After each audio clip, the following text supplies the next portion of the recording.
I'm here with Teresa Duffek. She has recently started competing in the Extreme Cowboy Association, and we're here to learn all about the excitement and the competitions that she is gracing at the moment. Teresa, thanks for joining us this morning. Thank you for having me.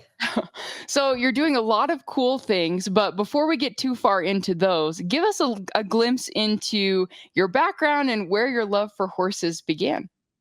Well, I was raised on a ranch outside of Burwell, about 17 miles. So that's cowboy country. So you don't have a choice. That's what you do. So I've been on horses since I can't remember not being on a horse. We always ranched, and my dad rodeoed, and we all grew up on the rodeo circuit. So basically, we did a lot of rodeoing. I rodeoed high school. I rodeoed junior rodeo, mid states, Nebraska states. Ran at Burwell's pro rodeo, I think in 2012. I kind of quit the rodeo circuit several years ago, and so that's my background. Been there ever since. Absolutely. Awesome. Well, a few years ago, you started competing in the Extreme Cowboys Association, and now you are in the Ultimate Horseman Challenge. For those who are unfamiliar with the association and what you do, give us the rundown on those things. Okay, well, the Ultimate Horseman's Challenge Association is an affiliate of the EXCA, which is our Extreme Cowboy Association. And we have a board of directors.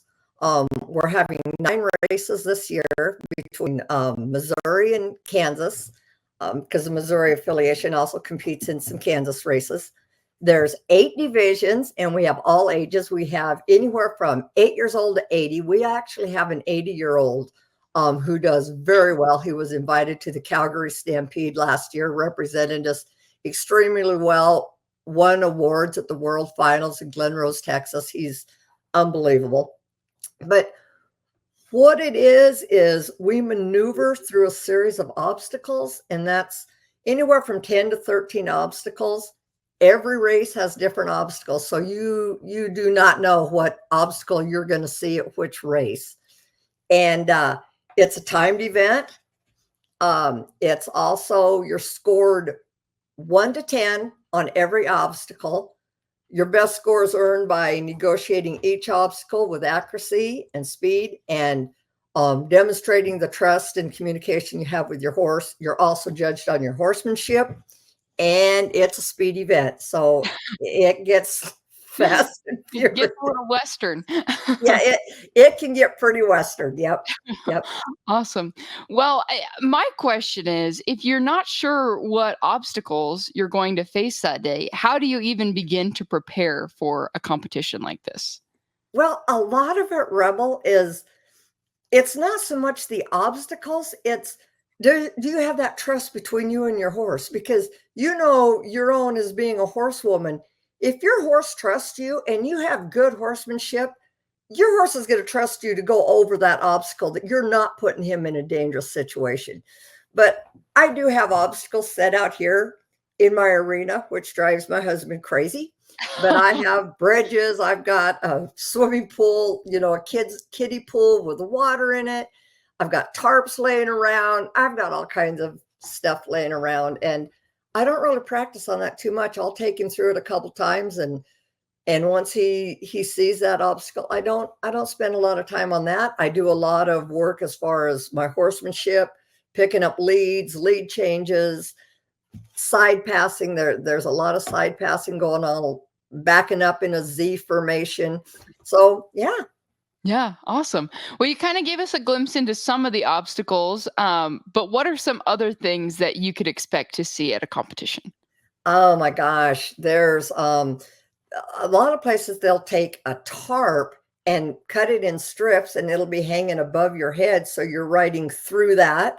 Sometimes they'll have like what we call pool noodles, and they'll be hanging down, so you ride between that. Sometimes you will pick up an umbrella and you have to open and shut it, and that's always really exciting. You never know what's going to happen then. Walking through logs, or a box full of empty water bottles that are crackling and everything. We're going to be going to Marysville I guess it's the 20th and 21st of July, and they have a huge trench that's, I'm going to say, I'll bet it's 6 foot deep and probably 20 yards long. And so you're going through that, and like you never know what's going to come up. They have a merry-go-round where you grab a hold of a short rope or the PVC pipe of the merry-go-round, and you lope in a circle, and then you stop, reverse directions, and lope in the other circle. And of course, you got to switch leads, and yeah, it's so Wow. much fun. So much fun. I can see the excitement on your face as you're talking about the competition. Yeah. Where does this adrenaline junkie side of you come from? I don't know, Rebel. I really don't know. I guess anything different to do with my horse, I can do. Or I think I can do, whether I can do it or not. But I think I'm a competition junkie. And Yeah. but it's a lot of fun. And I always say to myself, oh, just go out there, just have fun, it'll be fine. And then the competitor side kicks in, and it's all a different ball game. But Yeah. yeah. So how do you prepare your horses to be able to adapt to so many different environments? Well, I think a lot of it just kind of depends on the horse that you have, and I think different breeds do a little bit different, you know. So RC, Rally Cat's his name, and he's out of a highbrow cat and a little Lana. So that kind of lends to, he's not real hot-blooded. He's pretty calm. He knows how to settle down and think. And for me, that works best. And to prepare him, I just try and spend a lot of time with him and do things that you probably wouldn't normally do with your horse, Mhm. just develop a lot of trust. Absolutely. Well, what I think is fun when talking to other horse people is it seems like something that you never truly grow out of. And that's made evident by the 80-year-old Yeah. gentleman you mentioned Yeah. earlier. And, what would you say keeps people coming back or makes this a welcoming association to people later in life? So, Rebel, I have been in a lot of associations in my life, but I have truly never been into an association that is so welcoming and so supportive. You can mess up every single obstacle, and there is somebody waiting at the gate saying, "Good job." And they'll point out what you did good. Yeah, I mean, it might just be that you stayed on the horse. Sometimes that's an accomplishment. Yeah.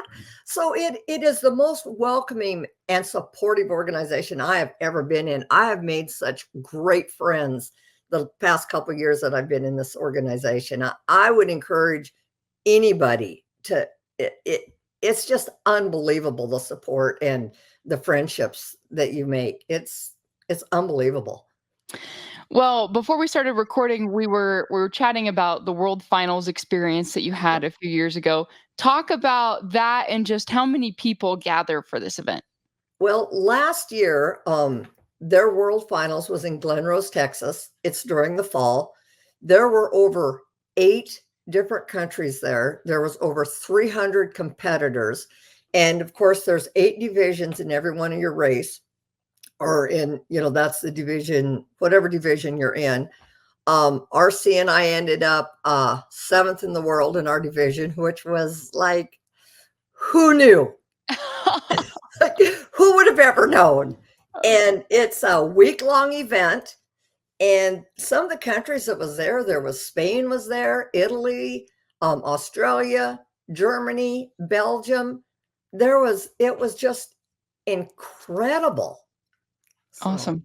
yeah, Well, just like, having horses in our lives is something that we never truly get rid of. Horsemanship is something that yeah. we continue to pursue. How has this specific event helped push you to become a better horsewoman?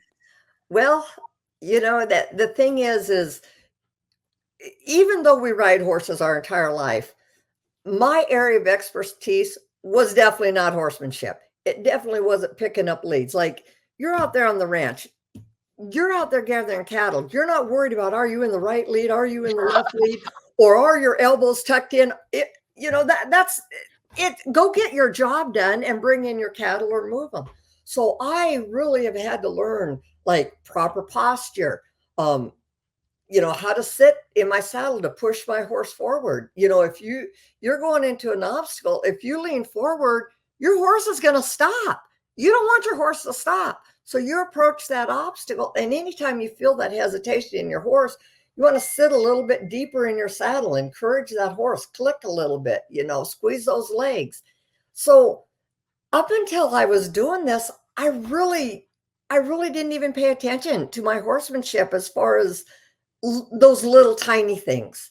I thought I knew what I was doing until I joined this association and realized I don't know what I'm doing. Awesome. Well, I know you've been around horses your whole life, but this is something you picked up in the last few years. Yep. What advice would you give someone who is nearing retirement age that is kind of on the fence about trying something new? Come join us, because all ages are out there, and you can start like at a beginner level so that you're competing against people with the same experience. So someone who hasn't done it, you're not going to go in there and compete with somebody who's done this for 5-10 years. You're going to start where you are.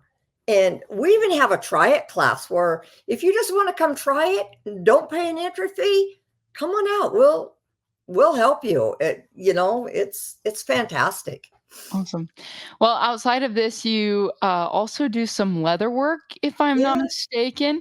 Talk about just your love for the Western world and some of the other things that you do outside of the arena per se. Well, I do a lot of leather work. I've made a couple leather coats, made my husband a leather coat. I make a lot of purses. I do some weaving. I work for a nonprofit organization called Agribility right now, which has been really great to help them out. Um, Mark and I farm, so during harvest season, I usually run the combine. And unless I'm gone to the World Finals, that always is impressive. Or Mhm. you know, Mark will have to just keep things under control. I don't know he how tries. He tries. you will give it a go. So awesome. Well, thank you so much, Teresa, for sharing your story with us today. This sounds like an incredible organization, and I'm excited to share this with our listeners. Yeah, yeah. Have him Google Ultimate Horseman's Challenge Association. Awesome. So, thank you, Rebel. Thank you.